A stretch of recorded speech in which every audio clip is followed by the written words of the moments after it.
오늘은 의료기관에서 의약품 안전사고에 대한 얘기를 좀 나누고 싶은데요. 사실 의약품 안전사고는 여전히 발생하고 있고 또 여기에 종사하고 있는 의료인들은 늘 자유롭지 못한 상황입니다.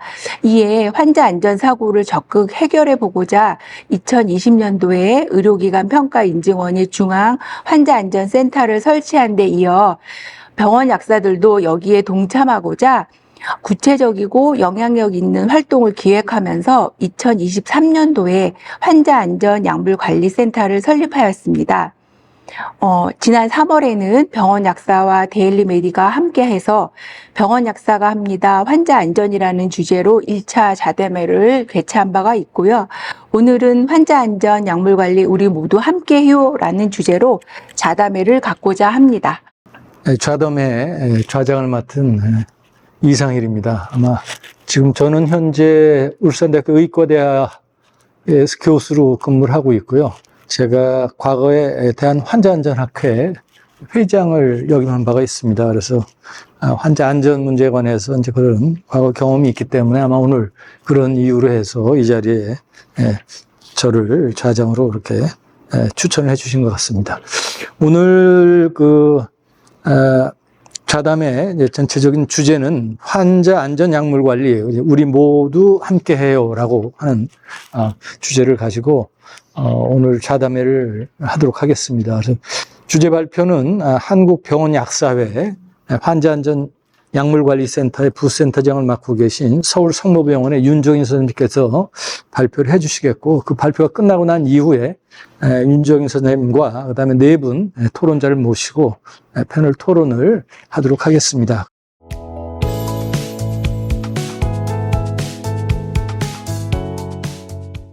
(2023년) 중앙환자안전센터의 환자안전보고 시스템 보고에 의하면 올해 연도의 연보를 보니까 의약품이 가장 많았는데 제가 작년 걸 해보니까 결과로 낙상이 좀 많았고 약물이 많은데 약물이 점점 늘어나고 있는 추세입니다. 그래서 의약품에 대한 관리는 이제 중요하게 점점 더 중요해졌다 볼 수 있고요. 의약품 사용 오류는 아까 제가 말씀드렸다시피 구매, 처방, 보관, 조제 및 투여, 모니터링, 그리고 입원 및 퇴원, 전 단계에 걸쳐 발생됩니다. 환자가 입원하게 되면은 적어도 수액 하나는 먼저 달고, 수액을 안 다신 분들도 없고, 약을 하나라도 안 드시고 나가신 분들은 없죠. 그래서 환자의 입원은 의약품과 같이 시작된다고 해도 과언이 아닐 것입니다. 병원에서 의약품 사용 오류는 의약품 관리 시스템의 관리가 필요합니다. 그리고 의약품 사용 오류 분석과 개선 활동이 의약품 관리 체계에 반영되고 환자 안전 사고 예방을 위한 선순환 역할을 하게 됩니다. 처방 오류, 조제 오류, 투약 오류에 대한 질지표 관리가 포함됩니다. 기관의 환자 안전 조직과 연계성을 통해서 병원 차원의 질 향상과 환자 안전 프로그램이 통합돼 운영되는데요. 이러한 의약품 관리 시스템의 기능은 중소요양병원이라고 해도 이게 다르지 않습니다. 중소요양병원은 규모가 조금 상급 종합이나 종합병원 적을 뿐이고 환자군이 다를 뿐이지 이 역할은 동일합니다. 여기서 여러분들이 조금 생소할 것 같은데요. 여기에서 의약품관리위원회라고 되어 있는데 의약품관리위원회, 의약품관리 시스템을 운영하는 것입니다. 아까 제가 전반적으로 설명해드린 구매, 선정, 보관, 처방, 조제 및 투약 이런 것들이 있는데요. 여기에 대한 것들은 소위원회가 구성되어 있습니다. 그러니까 모든 병원이 되어 있지는 않고요. 이런 것들이 좀 잘 되어 있는 병원들이 좀 있고 점진적 확산이 되어야 된다는 의미에서 좀 말씀을 드리는데 이 소위원회 구성은 진료라든지 어떤 약제 부서, 간호 부서, 다직종이 포함되어 있습니다. 발생 위험이 높은 사액의 핵심 영역이 있습니다. 노인 환자에서의 다제약물 사용 많이 들어보셨을 거예요. 약물 5개 이상 다제약물에 대해서 약물에 대한 부작용 많이 발생해서 조심 줄여야 된다 이런 얘기 많이 들으셨을 것 같고요. 치료 이행기 약물 사용, 치료 이행기가 되게 생소하실 거예요. 치료 이행기 약물 사용, 그다음 고위험 상황이라든지 고위험 의약품 사용이 있는데. 의약품 사용 오류 한 50% 이상이 발생되고 의약품 사용 오류에 의한 약물 이상 사례 20%가 치료 이행 시점에서 발생한다. 이런 내용이 있습니다. 의약품 관리 시스템에 대해서 아까 말씀드린 어떤 그런 관리 체계의 주 담당자 역할을 병원 약사가 할 수밖에 없고, 그다음에 여기 조제 자동화 부분이 있습니다. 제가 사진을 이제 항암 조제 로봇을 사진을 실었는데, 조제 자동화에 대한 부분들은 물론 조제 자동화를 통해서 이제 의약품에 대한 안전과 시간을 줄임으로써 여러 가지 효율적으로 인력 활용을 조제된 부분을 줄이면서 약사가 좀 더 임상이라든지 여러 가지 활동을 할 수 있는 여러 가지 기반이 될 수도 있지만, 이 가장 중요한 것들은 뭐냐면 적시투약과 환자 안전입니다. 그러니까 적시투약이라고 하는 게 환자가 정확한 시간에 약이 들어갈 수 있어야 되는데, 이 인력에 대한 부분이 적고, 그다음에 이게 여러 가지 업무가 복잡하게 되면 이게 좀 지연되면 환자 안전가 영향되기 때문에 조제 자동화에 대한 부분도 이런 관점을 같이 봐주시면 좋을 것 같고, 그래서 뭐 자동화 약품 공부 캐비넷 등이 있고, 주사제 자동 불출 시스템, 항원 조제 로봇 여러 가지가 있습니다. 그래서 여기 BCMA라 제가 써놨는데, 바코드와 관련된 약물의 그 투약 과정을 1년에 확인할 수 있는 이런 과정입니다. 그리고 이제 임상약사 활동을 썼는데, 제가 다학제팀 활동은 처음에 이제 한 병원 예를 말씀드렸고요. 그 다음에 약동학 자문이라든지 집중영양치료팀의 자문 활동, 그리고 이제 항생제 사용 관리 프로그램에서 아까 이제 국가에서 환자 안전 종합 계획에 있지만 항생제 사용 관리 부분이 있습니다. 그래서 ASP라고 약자를 말씀드리는데, 여기에 이제 작년부터 한국 병원 약사들에서 그 한국 병원 약사들이 어떤 전문 약사에 국가에서 인증을 주는 전문 약사를 이제 CC를 해서 자격증 따고 있는데, 거기에 감염 양료가 있습니다. 그래서 감염 양료의 약사가 있는 병원에 대해서 어떤 국가에서 그 팀에 대한 수가를 주는 작업을 하고 있는 걸 알고 있어서 이쪽으로도 약사들이 이렇게 활동을 하고 있다 말씀드리고 싶고요. 그리고 임상 의사 결정 시스템 전산에 대한 어떤 그 프로그램의 적정성이라든지 아니 프로그램 업데이트 이런 것들에 대해 약사 활동하고 있고, 약물 조정 부분 아까 말씀드렸고요. 약물 교육에 있어서도 환자 및 보호자 교육 활동들이 더욱더 많이 하고 있지만 더욱더 필요하고, 그다음에 교육 상담료 받는 질환이 있습니다. 암 환자, 심장, 만성심근 장루, 요로 이런 쪽에서도 약사가 같이 활동하고 있고, 의료진 의약품 안전 교육 등을 하고 있습니다.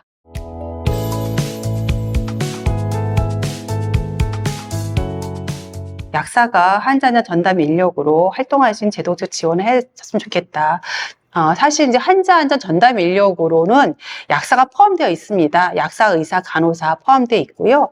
그래서 500병상 이상의 종합병원은 이제 2명, 100병상부터 500병상까지의 종합병원은 뭐 1명, 이런 식으로 200병상 이상의 병원은 1명 이렇게 되어 있긴 한데, 사실 아까 말씀드렸다시피 전담 인력 쪽으로는 이제 여러 간호사님들이 많이 참여하고 있고, 약사들은 사실 기본 업무하고 급급한 거예요. 그거 하기도 너무 바쁜 거예요. 근데 이거 전담 인력을 하려면 아까 말한 우리가 여러 가지 시스템, 약물 관리 시스템 쪽의 약사들이 이런 쪽으로 많이 활동을 하면서 해야 되는데 그 업무를 하기가 좀 역부족인 상황인 거죠.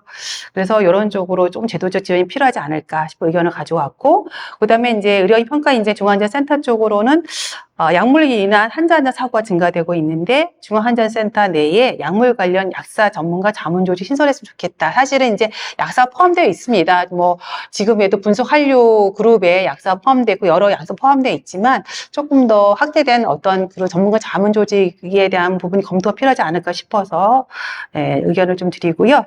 그다음에 환자안전 종합계획에서 병동 단위 스마트 환자 안전 시스템 예방 활동 지원 활동 중에서 거기에서 이제 어떤 자동화에 대한, 그러니까 CLMA라 해가지고 어떤 그 CLMA가 아까 이제 뭐 약어로는 이제 뭐 그 스마트 환자기 시스템인데, 그게 이제 그거 3가지가 필요한데, 의사 처방 단계의 전산화, 아까 말한 전산적인 처방에 대한 부분이 있고, 그 다음에 조제할 때 자동화, 그 다음에 간호 투약에 있어서의 어떤 바코드를 이용한 시스템, 이 3가지가 구축이 돼야지만이 아까 이제 환자안전 종합 계획에 있는 그 내용들이거든요. 거기에 보면은 조제 자동화 부분이 있습니다. 그래서 이 조제 자동화에 대한 부분이 필요하다고 하는 거를 같이 좀 약설해 주시면, 일선 병원에서도 병원장님들이 좀 듣고 좀 많이 해야 되지 않을까 싶어서 요거를 같이 좀 많이 말씀해 주시면 좋겠다 생각이 들고, 환자안전 단체 연합회에서는 뭐 설명을 잘 해주시겠지만, 환자안전 활동에 대해 여러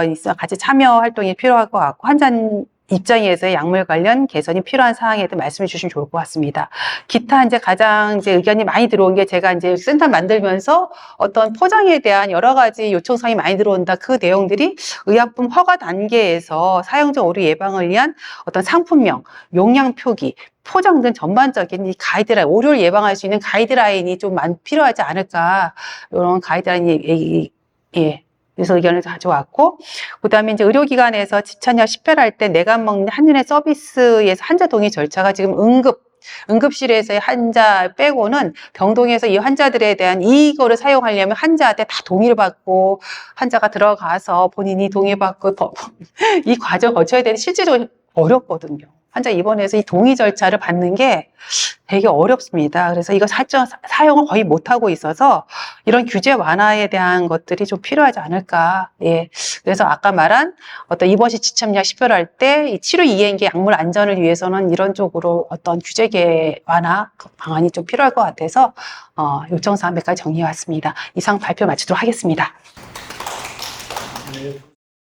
전체적으로 지금 앞서 윤정희 선생님 발표하신 내용이 있고 마지막에 이제 요청사항이 있었기 때문에 우선은 요청사항에 관해서 간략하게 협조가 가능할지 아니면 거기서 더 고려할 점이 있을지 뭐 그런 것 좀 말씀해 주시면 좋을 것 같고, 또 거꾸로 유관단체에서 한국병원약사회 쪽에 협조를 요청하실 사항이 있으면 이제 그런 것도 말씀해 주시고, 아니면 이 자리에 참석하지 않았지만은 다른 추가적인 그런 협조 요청이 필요한 부분 있으면 그런 것들도 함께 이 자리에서 논의를 해보면 좋을 것 같습니다. 그러면 우선 첫 번째 토론을 의료기관 평가인증원 중앙환자안전센터의 서희정 부장님께 부탁을 드리도록 하겠습니다.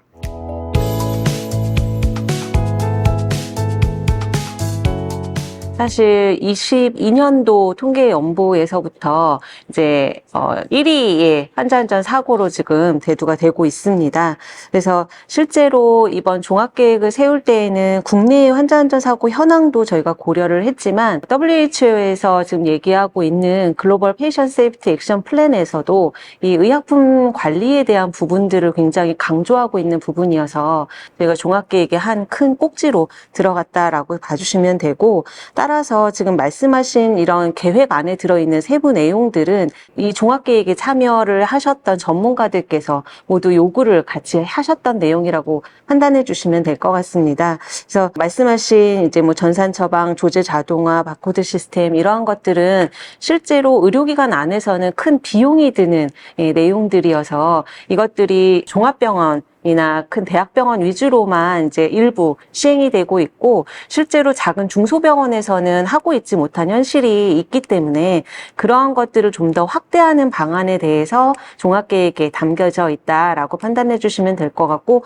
당연히 센터에서도 이러한 내용에 대한 지원을 적극적으로 하도록 하겠습니다. 보고 현황에서 약물이 1위로 올라온 이유는 사실 지금 이 통계연보나 보고 현황 자체가 국내에서 사고 발생 현황을 나타내는 게 아니고 실제로 보고에 어떤 바이어스가 조금 있습니다. 그러다 보니까 지금 지역환자안전센터라는 이제 시스템이 2021년부터 저희가 5개의 소를 지정을 해서 운영하고 있는데, 그 안에 대한약사회가 들어가 있고, 이 약사회에서 사고보고 활성화 노력을 굉장히 열심히 했기 때문에 지금 이 약물이 갑자기 이제 크게 보고율이 올라오고 있는 것으로 좀 봐주시면 좋을 것 같고요. 지금 병원 약사회 내에서도 이런 환자안전 약물관리센터를 두고 있는 것만으로도 사실 약사회가 어느 정도 다른 이제 직종보다도 조금 열심히 이 사고보고 활성화나 환자 안전에 노력을 기울이고 있다라고 저희는 좀 판단을 하고 있습니다. 또 2020년에 이제 환자안전법이 개정이 됐는데, 그때 당시에도 이 국가환자안전위원회에 약사회가 참여할 수 있도록 해달라라는 요청과, 또 아까 전담 인력도 말씀을 주셨는데, 환자안전 전담 인력에서도 최초에는 이제 의사와 간호사만 배치를 할 수 있었다라는 인력 기준이 있었는데, 해당 내용에도 이제 약사의 요청으로 약사가 전담 인력으로 들어갈 수 있게 개정이 되었습니다. 근데 이제 실제로 아까 말씀하셨던 것처럼 임상 현장에서는 그냥 일반 조제하는 약사들로도 인력이 충분치가 않은 상황이기 때문에 현실적으로 이게 전담 인력으로까지 이어지지는 않았고, 현재까지는 전담 인력으로 배치된 약사분은 안 계시는 걸로 저희가 파악은 하고 있습니다. 아까 말씀드린 대로 WHO에서도 그동안 이제 환자 안전과 관련된 챌린지를 많이 하고 있는데, 세 번째 도전 과제가 정확하고 올바른 투약이었었습니다. 그래서 그만큼 투약과 관련된 사고가 많이 전 세계적으로 발생을 하고 있고 국내에서도 이런 우려와 관심도가 높은 상황이기 때문에 여기에 대한 예방이나 재발 방지 노력이 계속적으로 이제 돼야 되는 부분임에는 틀림이 없는 상황입니다. 그래서 2차 종합계획에서 아까 이제 얘기했던 것처럼 의료기관 내에서의 어떤 약물 오류 예방을 위한 교육이나 지원뿐만이 아니라 인적 오류에 기인하는 이러한 것들을 감소시키는 것보다 아까 약사회에서도 노력하셨던 것처럼 좀 시스템적인 개선을 통해서 아예 사고를 원천적으로 차단하는 방향으로 가야 되는 것은 이제는 누구나 다 공유를 하고 있는 내용이라고 생각이 들어서 환자 보호자의 참여 이런 것들도 같이 곁들여서 지금 종합계획 안에 녹여져 있다라고 봐주시면 될 것 같습니다. 현장 지원 사업이나 의료기관을 지원하는 사업 등의 약사의 이제 역할이 굉장히 커지고 있는 것이 사실입니다. 그래서 지금 구매 선정부터 보관, 처방, 조제, 투여, 모니터링까지 전반적인 의약품 관리 시스템 내에 지금 들어가 있는 약사들의 이 활동에 대해서 저희가 중앙환자안전센터에서 하고 있는 이런 사례 분석이나 현장 지원, 전문가 자문의 모든 이런 단계에 같이 활동을 해 주실 것을 또 적극적으로 해 주셔야 이런 사고가 예방이 될 것으로 저희가 판단을 하기 때문에 한 번 더 부탁을 드리고 있고요. 또 앞으로 이제 종합계획 내에서 세부적으로 반영되어 있는 이런 뭐 예방 프로토콜 개발이나 맞춤형 교육을 개발하는 데 있어서도 계속적으로 협업을 해 나갈 것임을 저희가 약속을 드리겠습니다. 우선 1차적으로 토론을 마치도록 하겠습니다.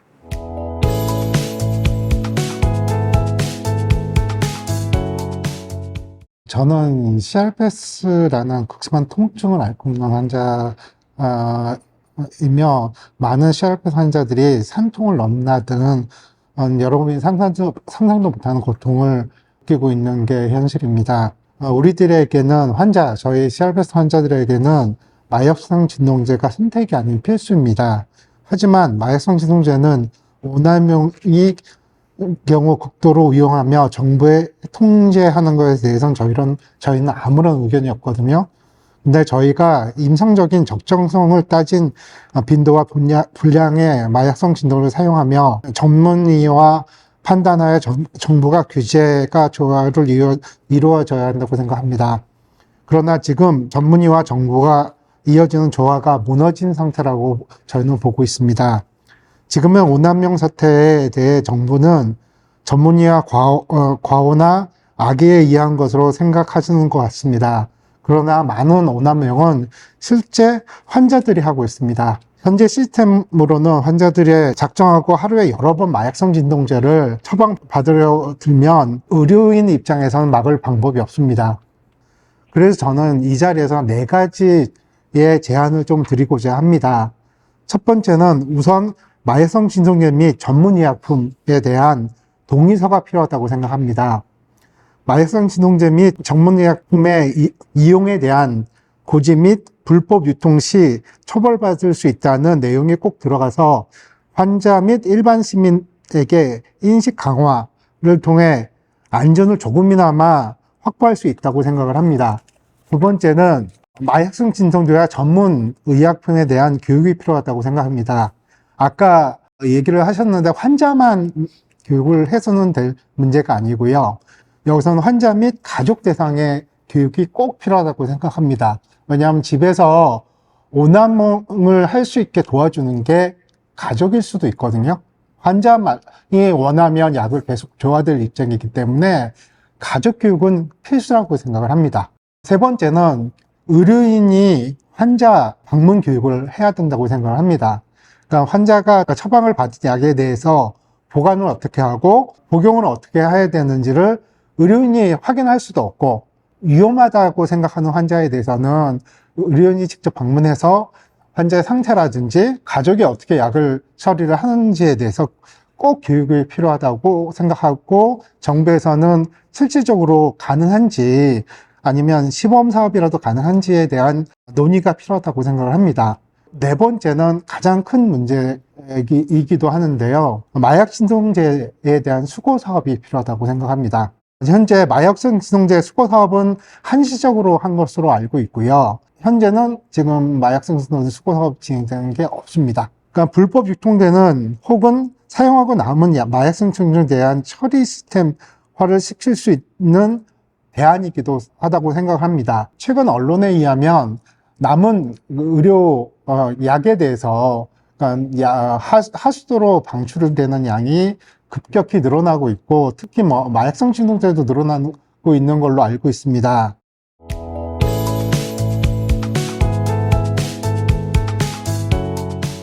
병원이 이제 요번에 의정 사태로 인해서 조금 이제 그 전달 체계가 조금 이제 변화를 갖긴 했지만 외래 환자 위주가 아니라 입원 환자의 서비스가 좀 더 강화되고 또 우리끼리 표현할 때는 오죽했으면 입원했을까 이제 이런 얘기들을 굉장히 많이 하거든요. 그런데 그럼에도 불구하고 입원 환자에 대한 약물 관련 서비스에 대한 부분들이 너무 미미하게 발달돼 왔고 발전해 왔습니다. 사실 이제 항상 얘기하다 보면 사람 주세요, 숟가 주세요 이런 얘기가 그냥 단골 메뉴로 가고 있지만 그런 것이 없다 하더라도 아까 보시다시피 의료기관에서 법적으로 필요한 인력보다 더 많이 채용을 하면서 그런 일들을 명맥을 이제 이어왔고 이것들이 전문 약사를 탄생하는 데에 밑받침이 됐고 그 전문 약사들은 혼자서 일을 하는 것이 아니라 의료기관에서 팀으로 지금 일을 하면서 환자 안전에 이제 기여를 하고 있다고 말씀드릴 수 있겠습니다. 그러니까 의약품 관리 내지는 의약품 사용 이런 얘기들을 할 때 병원에서 자유로운 사람은 아무도 없습니다. 어떤 사람이든지 간에 다 심지어 환자조차도 이제 거기에 다 관련이 될 수가 있는데요. 의사는 의사대로 의약품 관련에 대한 부분이 관심 있는 분야가 있고 간호사는 간호사대로 할 수 있는데 이게 가장 통합적으로 의료기관에서 안전하게 의약품이 관리되고 사용될 수 있도록 이거를 누군가에게 책임을 지고 너가 좀 했으면 좋겠어 라고 했을 때 거의 다 병원 안에서는 약물 얘기만 나오면 다 약제 부서한테 다 주고 있습니다. 그럼에도 불구하고 실제적으로 이 사람들이 안전하게 활동을 할 수 있도록 뒷받침하는 것들이 너무 좀 약하다 이런 얘기를 좀 드릴 수 있겠습니다. 그래서 이제 간단하게 말씀드리면 약사한테 필요하고 적합한 일을 할 수 있도록 일을 제대로 할 수 있도록 시켜달라는 이제 뜻으로 제가 말씀을 드리는 거고요. 또 이 사람들이 일회성으로 하는 게 아니라 지속 가능하게끔 이게 뭐 우리 여기에 지금 평가원에서도 계시지만 인증평가 받을 때 뭐 천지개벽하는 이런 형태로 가는 것이 아니라 의약품이 쓰일 때 활동하는 것들이 지속 가능하게 만들어주는 것이 가장 중요하겠다라는 얘기 제가 오늘 너무너무 드리고 싶은 얘기였습니다. 특히 요즘에는 이제 마약류가 자꾸 문제가 되니까 그러면 이거 어떻게 할까요? 라고 저희한테 먼저 물어오고 그래서 이렇게 병원 안에서는 협업하고 함께하는 문화가 이제 이미 형성되어 있는데 이게 잘 갈 수 있도록 정부가 좀 밀어주고 끌어줘야 되는데 지금 이거를 의료기관 자체에서 계속 하라고 이제는 이번 의정 사태를 보면서 더 이상 가기는 힘들지 않을까. 좀 더 적극적으로 밀어주고 끌어주셨으면 좋겠다라는 의견 드리고요. 또 안전센터, 이제 의료기관 인증하시면서 또 이제 중앙환자안전센터를 같이 하고 있는데 우리가 항상 병원 약사들에게 얘기하다 보면은 중소병원 어려워요. 중소병원 어려워해요. 그러면 우리가 뭐 해드릴까요? 라고 해요. 저희 상급 종합병원이나 좀 큰 병원들이 아무래도 밑으로 뭔가를 좀 전달을 해줘야 되고 우리가 갖고 있는 노하우를 내려주고 해야 되는데 거기엔 좀 한계가 있을 수밖에 없어요. 뭐냐, 맨파워가 너무 딸리니까요. 그래서 사실 자동화 만들고 뭐 IT 이거 해야 되는 거는 큰 병원에 시키지 않아도 막 해서 어느 정도 가고 있는데 이 중소병원들이 참여할 수 있도록 많은 지원을 해주시고 그 인력들을 또 빼서 집으로 보내지 마시고요. 이런 안전하게 하는데 역할을 하도록. 그리고 약사가 이걸 했더니 이제 가장 좋은 건 이거예요. 이 인력 중에서 의사가 하면 100원을 줬으면 약사가 하면 1000원을 주세요. 그러면 약사를 시킬 수밖에 없고요.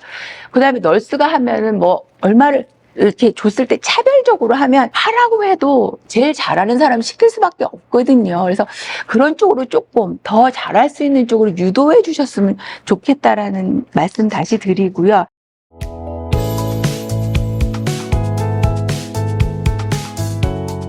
환자 안전의 중요성을 인지하고 별도 법을 만들어서 이 법에 따른 이제 종합계획을 지금 제2차 종합계획을 수립했고요. 지금 최근에 그에 따른 세부 계획 수립에 이제 박차를 가하고 있습니다.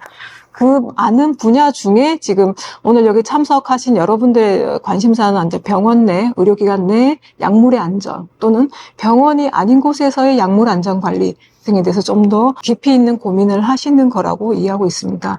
종합계획 또는 어떤 정부 단위의 계획에서 모든 걸 포괄할 수는 없겠지만 현장에서 이렇게 여러 적용하시면서 좀 더 중요함에도 불구하고 적용에 좀 공백이 있거나 보완이 필요하다면 제가 이 기회를 포함해서 여러 단체와 계속적으로 논의해서 발전해 나가도록 하겠습니다. 의약품이 아까 말씀하셨지만 여러 가지 병원 내에서 발생하는 환자 안전 사고에서 많은 부분을 차지하고 있습니다. 아까 이제 발표하시면서 좋은 사례도 말씀해 주셨고, 막을 수 있었던 사고, 여러 가지 경보 발령 또는 병원 내에서 별도의 발령이 없음에도 스스로 자발적으로 인지하셔서 라벨링을 바꾸거나 아니면 제약사도 이런 부분에 혹시라도 발생할 수 있는 사고를 예방하기 위해서 자율적으로, 사전적으로 관련 단체 또는 협회 또는 의료기관 현장에 계신 여러분들에게 의견을 여쭙고 거기에 따라서 제품을 개발한다든지 아니면 거기에 맞춰서 R&D를 진행한다든지 하는 사례가 계속적으로 많아지고 있습니다. 그만큼 환자 안전 분야에 있어서 다학제적인 여러 분야의 모든 분들이 합심하여 일을 하여야 한다는 걸 경험치로 이미 습득하셨다고 저는 인지하고 있습니다. 그렇지 않으면 저희가 법적으로 강제하는 사항도 아닌데 이렇게 이 수고스럽고 어떻게 보면 안 하셔도 되는 일들이지만 자율적으로 하시는 거거든요. 또 그로 인해서 결국은 더 좋아진 서비스는 환자분들이 받게 되는 거고 그로 인한 의료진의 부담감도 더 낮아질 거라고 생각합니다. 그래서 이런 좋은 사례 역시 아까 위원장님 말씀처럼 좀 담아서 여러 기관에 배포해서 선례로 잡을 수 있는 것도 좋은 사례라고 생각합니다. 그래서 여러 가지 발령 체계도 좀 다양화할 수 있는 방안 저희가 세부적으로 중앙환자안전센터와도 협의해 보겠습니다. 그리고 지금 중앙환자안전센터도 있지만 각 지역별로 권역별로 지역환자안전센터도 지정해서 운영하고 있고 여기 약사회도 같이 가장 적극적으로 지금 참여하고 있으십니다. 근데 지금 오늘 이 토론회에 와보니까 약사회 안에서도 우리 한국병원 약사회가 조금 더 병원 내에 중증 질환자, 장기 입원 환자분들을 많이 이제 조제 투약 등 업무를 하시다 보니까 이런 부분에 대해서 좀 더 전문성에 좀 더 관심도가 높다는 걸 느꼈습니다. 그래서 지역 환자 안전 센터의 사업에도 아까 센터 만드셨다고 하시지만 같이 협업해서 시너지를 높이는 방안 같이 계속 협업하고 논의하였으면 좋겠다는 생각을 했습니다. 환자 안전법 그 제정 이전부터 환자 안전에 관심을 가지고 일을 해왔는데 그 여러 가지 중요한 그런 순간들마다 약사분들이 이 문제에 대해서 상당히 관심을 가지고 이렇게 해오는 것을 쭉 그렇게 관심을 가지고 보고 있었습니다. 그래서 아까 말씀하셨던 대한약사회 이제 환자안전약물관리본부 이것도 뭐 외부에서 누가 설치하라 그런 것도 아닌데 적극적으로 나와서 이렇게 하시고 우리 또 병원약사회에서는 환자안전약물관리센터라고 하는 걸 설치해서 그런 활동들 하시면서 이제 그런 약사분들이 환자 안전을 위해서 이제 많은 관심을 가지고 노력을 하시는 거라는 그런 생각을 가지고 있었고 이거 환자 안전 문제뿐만 아니라 제가 병원에 이제 근무하면서 이제 병원에 계신 약사분들이 이제 이 전문성을 더욱더 이제 확보하기 위한 여러 가지 그러니까 노력들을 굉장히 바쁘신 중에도 이렇게 하는 것들을 상당히 감명 깊게 봤습니다. 그리고 근데 제가 보기에는 지금 환자 안전에 관계된 약물에 관계된 문제들이 얼마나 심각한지가 좀 인식이 돼야 사회적으로나 아니면 다른 보건의료 분야에 종사하시는 분들이 이제 거기에 관한 협조나 협력을 얻어내는데 그게 큰 도움이 된다고 저는 그렇게 생각합니다. 그리고 실제로 발생하거나 아니면 발생할 뻔한 사건은 엄청나게 많이 있다고 하는 것을 제가 알고 있는데 관계되는 유관기관들이 함께 협조를 해서 우리 국민들이 더 안전하게 약물 복용하실 수 있도록 하는 오늘 자리가 이제 그런 계기로 이어질 수 있으면 더욱 좋겠습니다. 네. 그럼 이상으로 오늘 간담회를 정리하고 마치도록 하겠습니다. 네, 발표하고 또 토론에 참여해 주신 여러분들께 감사드립니다. 네. 고맙습니다. 감사합니다.